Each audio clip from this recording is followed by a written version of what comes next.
there's a rabbit hole you can go down with this wide receiver crew. Absolutely. Now let's get down the rabbit hole that is the AFC South. And let's discuss it. We don't have to get into everything like we break down some of the other divisions. I like getting into offense and defensive rankings when we have close, tight divisions, right? Because who has the edge where? When I look at this division, I think they're tight in the sense of sucking. You're not wrong, but I think there's a clear number one. Yeah, I feel you. There's a clear number one that is the Jacksonville Jaguars for me. I would have to keep the Tennessee Titans at number 2. The most experienced quarterback, obviously the next 2 have rookies. The least dysfunctional of the 3 teams. You bring in DeAndre Hopkins. You have a Treylon Burks. You still have Derrick Henry. You have an okay pass rush and defensive line. And you have Kevin Byard. So they've done some things. They're probably a top 15, 16 defensive unit. I think the Tennessee Titans are a perfect kind of middle of the pack kind of team, maybe slightly below average. But then the other 2, I have no idea what to expect when it comes to these rosters, man. You talk about the Indianapolis Colts going out and drafting Anthony Richardson. What was that? Top 5, right? Top 6 for Anthony Richardson. They had Sam Ehlinger from last year. You have the Jonathan Taylor issue. Zach Moss gets hurt. Defensively, what do you got? Shaq Leonard, DeForest Buckner. Yeah. They're I don't know, man. I think they took a hit defensively. What do you look at when it comes to the Texans and the Colts? Where would you give an edge or a disadvantage to between these 2 teams? Yeah, so I think, when you're looking at these 2 teams, I'll just tell you how I have them ranked here. So offensively, I have the Texans as the number 4 team in the division offensively. Colts number 3, Titans number 2, Jacksonville Jaguars number 1. I agree. Obviously, Tennessee, they at least have their staple with Tannehill, Henry, and now D-Hop. So you have a trio there. Indianapolis comes in at 3rd just based on having Jonathan Taylor in that offensive line with Quentin Nelson, right? Michael Pittman's the best receiver of those 2 teams. Solid. And Houston's primarily an unknown at this point. So you give the nod to the Colts, but that dysfunction is very distasteful. I will tell you that. On the defensive side of the ball. Now, before I move to the defensive side, Shane Steichen comes in, takes over on the offensive side for the Indianapolis Colts. Wanted to throw that in there. Old Eagles offensive coordinator. Brings in Gardner Minshew as well. So it sounds like Anthony Richardson is winning that battle in camp so far. He's really wowing everybody. He has that dynamic factor to him. But Gardner Minshew, the always reliable, is still there. But moving to the defensive side of the ball, man, I'm looking at Tennessee. I do think they actually have the best defense in this division. I agree. Just the pinpoints on the roster. You mentioned Kevin Byard. They have some other guys. I always forget their names. Autry is one guy that I'm familiar with. Danico Autry on the edge. Jeffrey Simmons, Amani Hooker, Christian Fulton. Tierre Tart is a guy that's been coming on as well. Harold Landry III, he wrecks.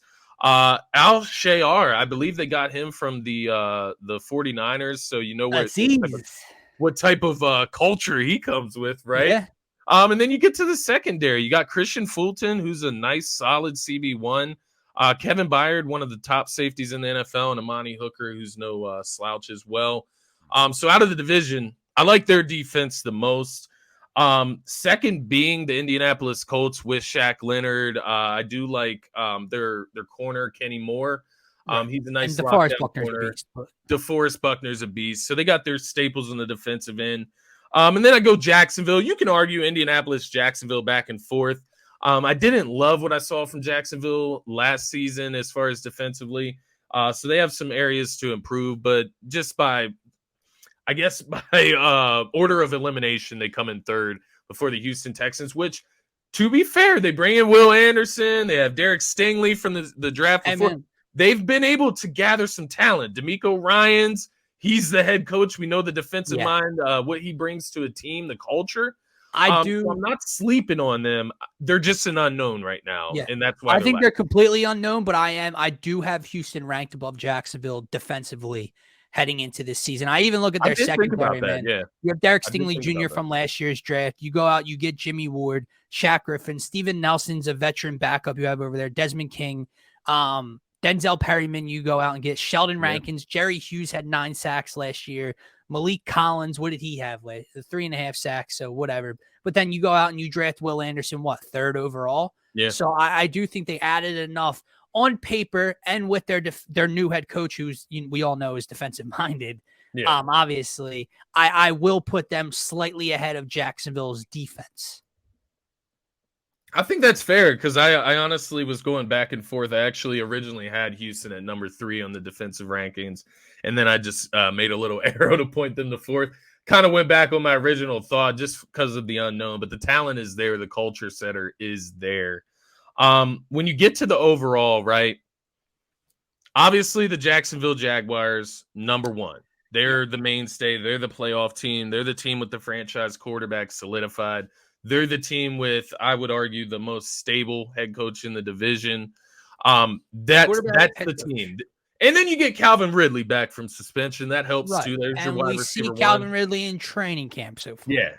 And Christian Kirk on top of that. That's going to open the offense up for him. Oh, yeah. You bring Evan Ingram back. That helps. And then Travis Etienne. We've talked about him heavily, right? He's just still have Zay Jones. Zay Jones mixed in there. So they got talent on the offensive side of the ball, obviously. It's going to come down to the defensive side of the ball for them, in my opinion, whether or not they're going to be regarded as an elite team or just a division winner. Correct, right? Exactly. That's what it's going to come down to for the Jaguars. Number 2, I have the Tennessee Titans. So I'm right there with you. I think they're going to be just steady this season, right? I think the Jaguars will be the impressive team. I think the Titans will be the team that is just hanging around.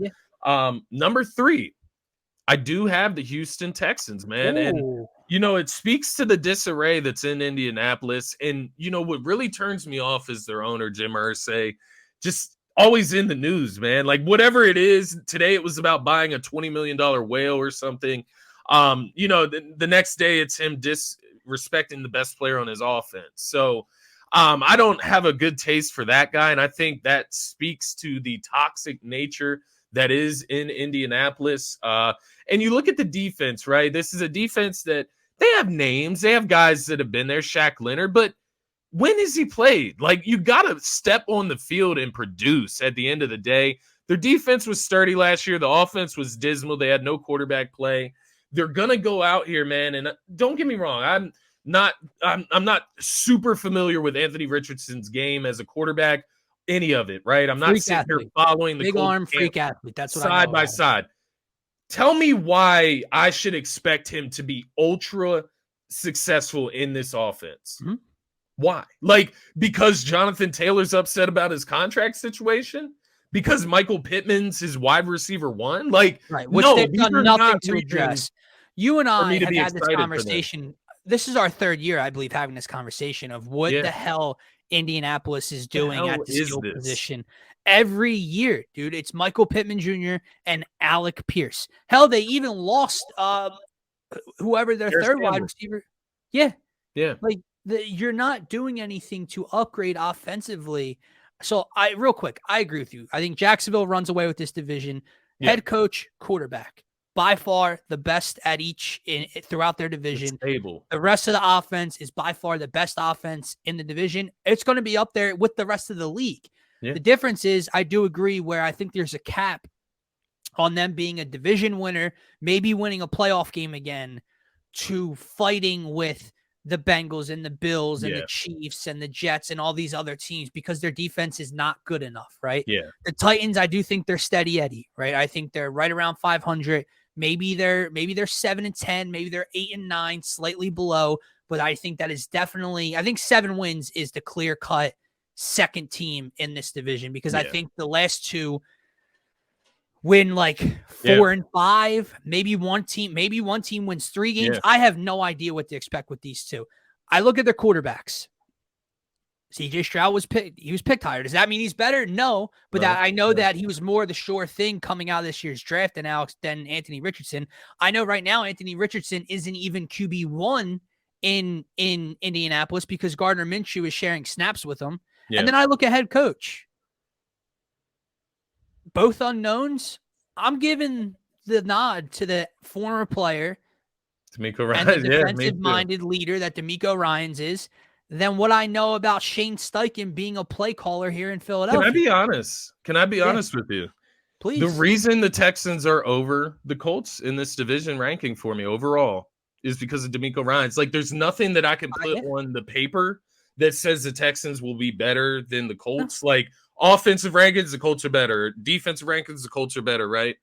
But when you go to the rankings of the teams and culture, I think at the very least the Texans this year will be able to set up culture for the future. Yeah, I don't know that about the Colts. Can go a long way, man. What is Shane Steichen? Bro, Frank Reich, like, you want to talk about Eagle coordinator going there to fix the problem. Yeah. Frank Reich went there, got his boy that he got Carson, right? And he got canned quick. Carson got the boot after a year. It wasn't nearly good enough. Now you're telling me even more dysfunction's going on with Jim Irsay, and Shane Steichen's going to be the fixer?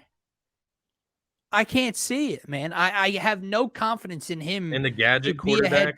I have more confidence in him to be a head coach than Jonathan Gannon, but that's not telling you very much. That's fair. Yeah. So, I feel you, man. I feel you. It's something in the water there in Indianapolis, because if you go back a season, or just go back to last offseason when we're talking about these teams, before, once again, Jim Irsay comes out, makes a public statement to the point, this is my problem, right, with Jim Irsay, and this is why I say I don't even know if I trust Jonathan Taylor to play this season, right? And unless he's traded, right? Because remember, what was the back issues? Yeah, that's what I'm saying. Like, they're doing this guy dirty, man. He's coming out on Twitter saying he doesn't have a sore back. My back is fine. Like, what are you guys talking about here? Like, this is crazy. And the reason I bring up Jim Irsay so harshly, I'm going so hard on him here, is because he just did this last offseason with Carson Wentz. And you go back to before they trade Carson Wentz, or whatever the hell they did, if they just cut him, I don't even remember. Right. But whatever the hell they did with Carson Wentz, he comes out before they do it, says this guy is mentally fragile, this, that, publicly condemns Carson Wentz to the point where you can't bring this guy back. Huh. You go out, you trade for Matt Ryan. Do you ever wonder if they just wish they would have stuck with Carson Wentz for the season? Me and you had this conversation before the season started. That Matt Ryan, at that point of his career, at that age, was not a better option than Carson Wentz. Yeah, Carson has whatever issues he has upstairs over the last few years in this league. Carson has some turnover issues. His first, and that was the funniest thing. Again, this isn't meant to get turned into a Carson Wentz conversation. Yeah. But his year that was so poor in Indianapolis, it's 10 times better than what happened last year. Was what, 29-7 touchdown to interception ratio? I'm gonna pull it up right now because it was actually ridiculous from a metrics standpoint. I know he had the crazy fumble to one point and the interception that would, like, whatever. Some of them were ugly, but he had like 10 turnovers total. 27 touchdowns, 7 interceptions. Doesn't say how many fumbles he had. I know he put the ball on the ground. Like, I get that. But Matt Ryan, what Matt Ryan was going to do positively was not going to outweigh Carson's negatives enough to make Indianapolis a division contender. Exactly. And they found that out the harsh way. And then you scapegoat Frank Reich and you bring in Jeff Satt. Yeah. Dysfunction, dude, is going to go a long way. It starts at the top. And that's why it tells me it's not going to get better just because Shane Steichen's here. Right. It starts with the freaking owner.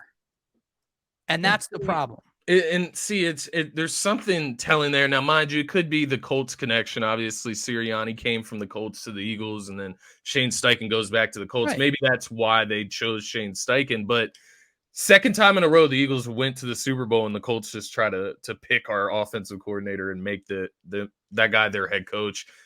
That's not always how it works, right? Like, you can't token a guy in because he led an offense of a Super Bowl team to the Super Bowl, right? Like, you can't just pigeonhole guys like that. But maybe Shane Steichen, to your point, I would take Shane Steichen as the head coach of my team over Jonathan Gannon. Absolutely. Out of 10 times.